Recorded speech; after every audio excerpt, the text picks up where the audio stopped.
دوست عزیز، برادر گلم، نوکرتم، دردت بخوره تو سر من، همش چرت و پرته. به ناموسم قسم همش چرت و پرته. بیا برات سلام و عرض ادب و احترام خدمت رفقای گل. امیدوارم حال دلتون خوب باشه، ایام به کامتون باشه. حقیقتا در مورد این موضوعی که میخوام صحبت کنم، کلا شرایط درآمدزایی یوتیوب داره تغییر میکنه. یه وایسی گرفتم تو چنل تلگرام و پاکش کردم. یه وایس 7 دقیقه‌ای بود. بعد گفتم چرا پاک کردم؟ گفتم خب خیلی از مخاطبای من چنل تلگرامو ندارن، یا اصلا طرف تلگرام نداره یا تلگرام داره دوست نداره جوین بده. گفتم بیام یه ویدیو بذارم. یعنی ویدیو ساعت 12 و نیم هم کلا یه ویدیو گیم پلی بود که حالا اونو گذاشتم برای شب. این خیلی مهم‌تر. یه هدفی هم دارم، یعنی تصمیم دارم یه کاری بکنم، یه کار جدیدی که به دردتون میخوره. آخر ویدیو میگم. مرتبط با همینه ولی آخر ویدیو بهتون. همون جوری که قطعاً و به تب تو یوتیوب بهتون ویدیو ساجست شده یا تو اینستاگرام توی اکسپلور شاید دیده باشید، اگر واقعا دنبال کار تولید محتوا باشید خبرش دیدید، شرایط درآمدزایی یوتیوب قرار کامل عوض شه و قرار وحشتناک سخت بشه. غیر از شرایط درآمدزایی قرار روی محتوایی که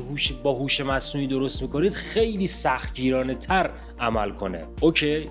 پس اگر واقعا هدفت اینه که یوتیوب رو شروع کنی، ببین یوتیوب رو میخوای شروع کنی، 2 تا پلن داری، یا چنل خارجی یا چنل فارسی، یعنی یا تو کامیونیتی گلوبال کار کنی یا کامیونیتی لوکال. این تصمیمش به عهده خودته. من بخوام بهتون بگم اولویتم چنل خارجی. همونجوری که من خودم دارم خیلی نمه کارهای چنل خارجیمو میکنم، عجله اصلا واسش ندارم، ویدیو دارم براش میگیرم، ادیت میکنم، دارم آرشیو میکنم، از یه جایی به بعد که به یه تعدادی رسید استارتش میکنم. یعنی اون تو خفاست و هیچ عجله‌ای براش ندارم، چون اون چنلیه که آینده داره. به جنگ وصل نیست، به اتفاقات سیاسی وصل نیست که با کوچکترین حرکت و خیزشی بخواد نت قطع بشه، کارمون تحت تاثیر قرار بگیره. پس اولویتم به عنوان کسی که هنوز چنل یوتیوبتون رو شروع نکردید و هدفتون تولید محتواست، چنل خارجیه. تصمیمتو بگیر و شروع کن. چرا؟ چون از بهمن ماه 1 فوریه 2027 میشه بهمن ماه، اواسط بهمن ماه فکر کنم، قرار شرایط درآمدزایی یا همون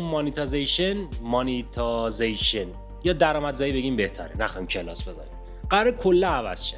الان شما چنلت را بندازی تا بهمن ماه 1000 تا ساب جمع کنی و 4000 ساعت واچ تایم تو ویدیوی لانگ بگیری، چنلت به درآمد میرسه. توی قسمت شورت ویدیو 1000 تا ساب و 10 میلیون ویو تو 90 روز. پس این دوتا برای شورت ویدیو، چنلایی که میخوان با شورت بیان بالا، اون دوتای اول برای کسایی که میخوان با لانگ ویدیو بیان بالا. کدومش بهتره بعدها بهتون میگم.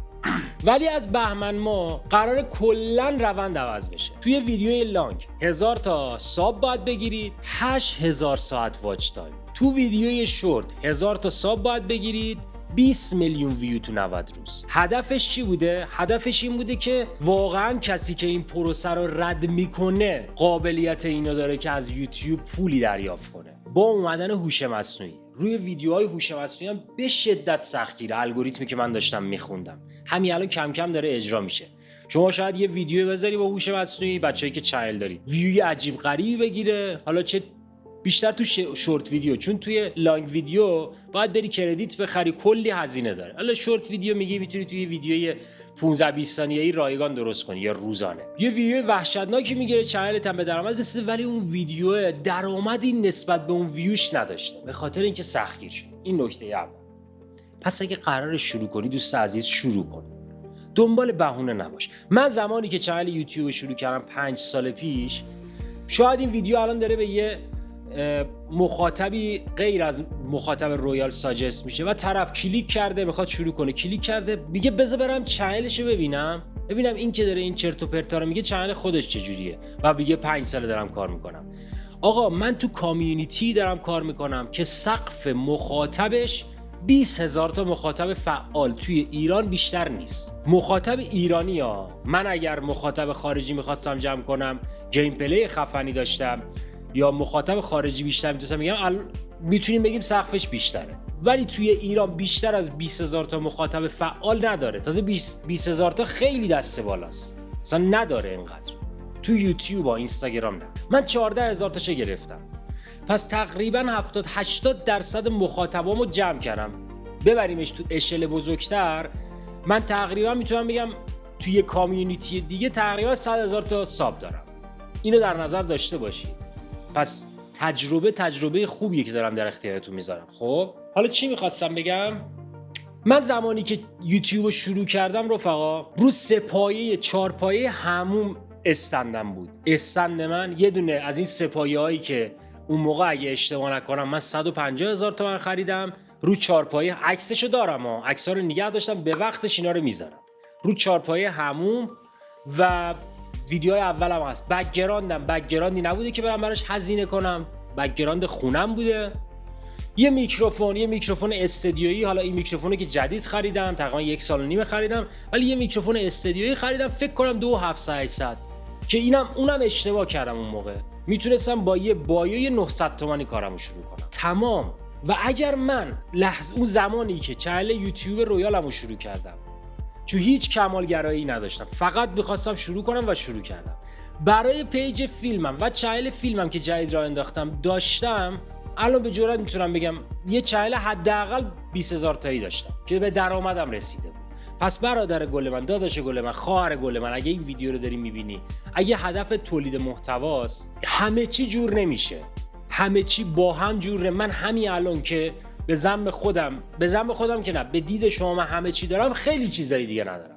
بک‌گراند خوب واسه پیج با چنل فیلمم ندارم، نور خوب ندارم، نور حرفه‌ای بخوام بگیرم باید 100 میلیون هزینه کنم. 2 تا سافت باکس میخواد، 2 تا اوکتان باکس میخواد، یه دونه بکلایت میخواد، یه فیل لایت میخواد، ندارم. میکروفون الان باورتون نمیشه بخوام بهتون نشون بدم، نگاه کنید من به هم میریزه، ولی میخوام بهتون نشون بدم دارم چه جوری ویدیو میگیرم.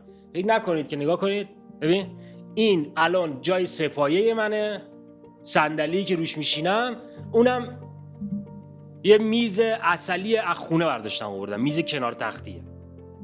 هنوزه جور نشده، جور نمیشه داداش، همه چی با هم برات جور نمیشه که کارتو شروع کنی. خواهر گلم شروع کن، کارتو شروع کن. من میگم اصلا بابات مایه داره، گفته برات همه چی میخرم، فقط 1 ماه دیگه. اصلا ما میگیم شما برات یه گیم روم، یه اتاق تولید محتوای خفن میزنه که تو ایران مثلش کسی نداره دیگه، بالاتر از این که نداریم. دوربین رو بذاری 1 کلمه نمیتونی صحبت کنی، دوربین بذاری جلو خودت 1 کلمه نمیتونی. فکر نکنید کار راحتی ها. پس شروع کن با همون تجهیزاتی که داری.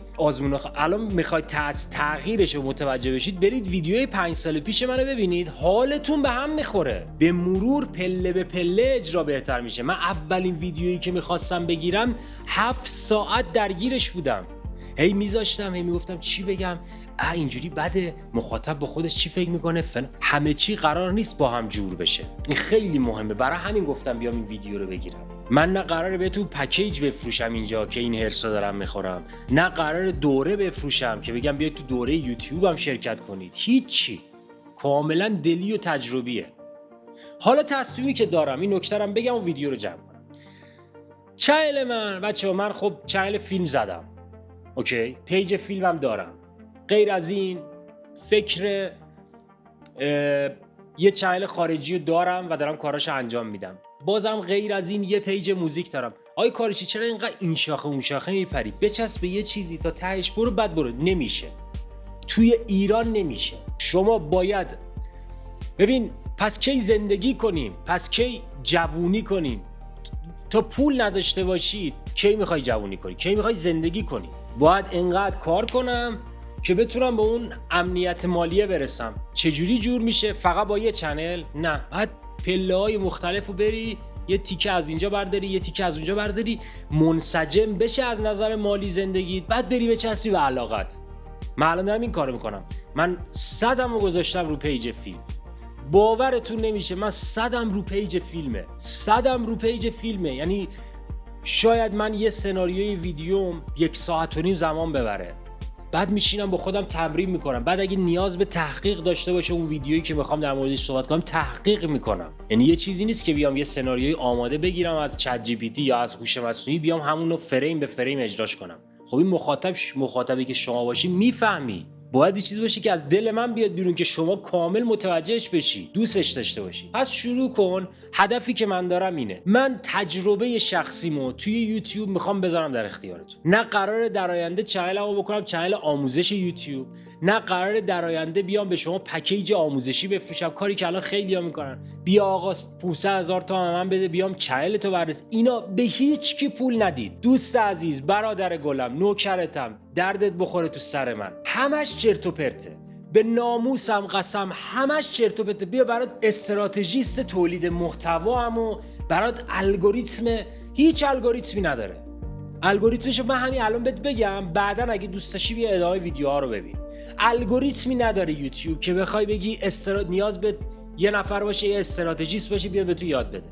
نظم، استمرار، دل سرد نشدن، این الگوریتم یوتیوب. این سه تا. نه نیازه بری چنل تو بدی کسی بررسی کنه. آی من دارم سئو رو درست میرم، آی من این حرکت رو بزنم درسته، اون حرکت، اینا همش تجربیه. پول به هیچ احد و ناسی ندید. دورتون بگردم به هیچ. تو این دور زمونه ای که پدر و مادرتون دارن با 1000 بدبختی 1000 تومان جمع میکنن، طرف یه گونی برنج میره میخره 1 میلیون 2 میلیون. تازه من دارم آشغال ترین حالتشو بهتون میگم. یه روغن میخره 500 600 هزار تومان. نمیدونم اینو من خریدم 110,000 تومان. تو این دور زمونه به هیچ احد و ناسی پول ندید. من میخوام اینو در اختیارتون بذارم. شرکت‌های تولید محتوا، پلنرهای استراتژیست داریم و نمیدونم یه ماهه چنلتو به درآمد میرسونیم. این تبلیغای چرت و پرتی که دارن توی اینستاگرام بهتون نشون میدن، میان گولتون میزنن. بعد میای تو یوتیوب میبینی هیچ خبری نیست. میبینی با اون کو انقدر ویدیوش ویو خورده. خب ما اگر RPMشو در نظر بگیریم انقدر، این آقا 500 گوه خورده، ببخشید شو خیلی فشاریم، گوه خورده 500 میلیون درآمد داشته. اون تایمی که شاید توی شلوغ‌ترین بازه اصلا اون تایم یوتیوب رو اون ویدیو هیچ تبلیغی نذاشته. شاید اون تعداد مخاطبی که دیدن رفتن از VPN فری استفاده کردن، اصلا تبلیغ بهشون نشون نداده. اینا رو بهتون نمیگن به خاطر اینکه میخوام به تو پکیج بفروشن. گولت میزنه طرف، میارت دامم برات پم میکنه، میشینی بعد اوکی من الان دیگه شدم یه همه کس دان، همه چی، در صورتی که اون خودش هم هیچی هنوز نمیدونه. میرم چنل یوتیوب میزنم، 1 ماه 2 ماه 3 ماه 6 ماه، ای بابا با همه کارهایی که این گفته دارم انجام میدم، چرا چنلم نمیشه 200 تا ساب؟ نمیرسه. دل سرد میشی میذاریش کنار، بعد میخوره تو ذوقت، بعد مجبوری مثل خیلیای دیگه، ببخشید من اینو میگم مثل خیلیای دیگه بری بچسبی به یه سری محتوای سخیف. حالا شاید الان با خودتون بگید خب تو خودت داری تو چنلت ویدیو گیم پلی میذاری. شرمنده رفقا، وسط ویدیو بودم، شارژ دوربینم تموم شد. اینجا بودم که شاید الان با خودتون بگید شمایی که منو میشناسید، حالا یه کسی منو نمیشناسه نره ویدیوامو ببینه، ولی من خودم میگم تو خودت داری ویدیو گیم پلی میذاری، فوش میدی توش، نمیدونم فلان. من 5 ساله دارم این کارو میکنم. من هر سری نیومدم با ترند برم جلو. چرا 2-3 بار اومدم تغییر محتوا بدم، دیدم نه مخاطبم میخواد نه من آدم اون کارم، چون مجبورم برم ادا در بیارم. شما ریل منو میبینید جلو دوربین که من الان یه خورده دارم خودمو سانسور میکنم. اوکی؟ و بعد میری، بعد میان بهت هیت میدن، میخوره تو ذوقت. کلن برای همیشه چیزی که امیدوار بودی یه روزی از طریقش به یه جایی برسی رو میذاری کنار. گوش بدید به حرف من. نه برید پول دوره یوتیوب بدید، نه برید تجهیزات خفن به یه گوشی که داری. یه گوشی الان دم دستته، یه میکروفون یقه‌ایه بایو که الان هم بیسیمش هست هم باسیم، میتونی با 1-2 تومن بخری. اگه واقعا هدف تولید محتواست بخر، کارتو شروع کن، به مرور و پله پله بهتر شو. و من اینو گفتم میخوام تجربیات خودمو تو یوتیوب در اختیارتون بذارم، بدون هیچ پکیج فروشی، بدون اینکه چنلمو بخوام تغییر محتوا بدم برم سمت آموزش. هفته 1-2 تا ویدیو آموزش. حالا چنل زدن که هیچی، میتونید راحت سرچ کنید تو یوتیوب، تو کاری هم نداره. اینقدر راحت چنل یوتیوب زدن. شما با گوشیت همین الان اگه دارید کامنت میذاری زیر این ویدیو، چنل داری. شما یه چنل داری، میتونی همین الان توش ویدیو آپلود کنی. این کار خاصی نباید بکنی. اوکی؟ اوی باید، بعضیا میگن نه باید بری یه چیز جدید بزنی و نه، همه اینا چرت. شما همین الان با همین اکانتی که داری میتونی یه ویدیو آپلود کنی. عین پیج شخصیت میمونه دیگه. تو اینستاگرام مگه پیج شخصی ندارید؟ اینم همونه. از چنل زدن، آموزش سئو، چیزای ابتداییش، بعد چجوری میتونیم ارزم به خدمتتون تگ بزنیم، از کجا میتونیم تگا رو پیدا کنیم، اصلا تگ چیه، تنظیمات اون هر ویدیو چیه، تامنیل زدن با گوشی که الان البته هوش مصنوعی اومده کار خیلی راحت شده، و یه سری تجربیات. چون من علاوه بر اینکه اخبار الگوریتم یوتیوب رو دنبال میکنم، خودم ایمیل میاد برای کانتنت کریتورها، ایمیل میاد دیگه، آقا فلان تغییر داریم این ماه میدیم، فلان چیزو نسخه بتاشو آوردیم روی بعضی کشورها داره اجرا میشه. خب اینا رو میام در اختیارتون میذارم. نه هر روز بخوام بیام ویدیو در موردش بذارم، نه هفته یک دو هفته یکی 10 روز یکی، چیزی که واقعا به کارتون بیاد، چیزی که براش میان ازتون پول میگیرن. به خدا که میگیرن. من خودم شرکت کردم زمانی که میخواستم یوتیوب شروع کنم، رفتم شرکت کردم. بعد الان با خودم میگم چه احمقی بودم که من رفتم این کارو کردم. چرا؟ چون اون موقع فکر میکردم قراره مثلا بیا طرف برام ماهی رو بگیره بذاره تو سفره، من فقط بشینم بخورم. همش گول زدن، همش دروغ گفتن. من نمیدونم بعد چجوری این پولا رو میخورن. تولید محتوا هیچ آموزشی نداره، نه توی یوتیوب نه توی اینستاگرام. فقط استمرار استمرار استمرار، هیچ چیز دیگه ای نمیخواد. من خودم بازم میگم شاید مخاطب غیره اینو ببینه، 363 یا 64 تا ویدیو گذاشتم تو 6 ماه که این چنلی که الان دارید میبینید به درآمد رسید. آخر مرداد اوایل شهریور شروع کردم، اسفند ماه 1401 اگه اشتباه نکنم یا 1400 به درآمد رسیدم. 5 سال دیگه 1400. آی بیای من فلان کارو بکنم و بهمان کارو بکنم، بیسار کارو بکنم. این از این داداش، شروع کن. این تغییری که گفتم انجام میشه، دارن در موردش صحبت میکنن. من الان خیلی مصرتر شدم روی چنل فیلمم، نشستم براش 2-3 تا ویدیو ضبط کردم چون خیلی مهمه. 8000 ساعت یعنی 8000 ساعت ویدیوهاتو ببینن، خیلیه. من تو چنل گیم هم زمانی که به درآمد رسیدم 14000 ساعت واچ تایم داشتم، یعنی روزی که 1000 تایی شد چنلم 14000 ساعت واچ تایم داشتم. ولی برای یه محتوا تا جا بیفتی خیلی سخته. همون 14000 ساعت تو 6 ماه جمع شد، نه تو 1 ماه.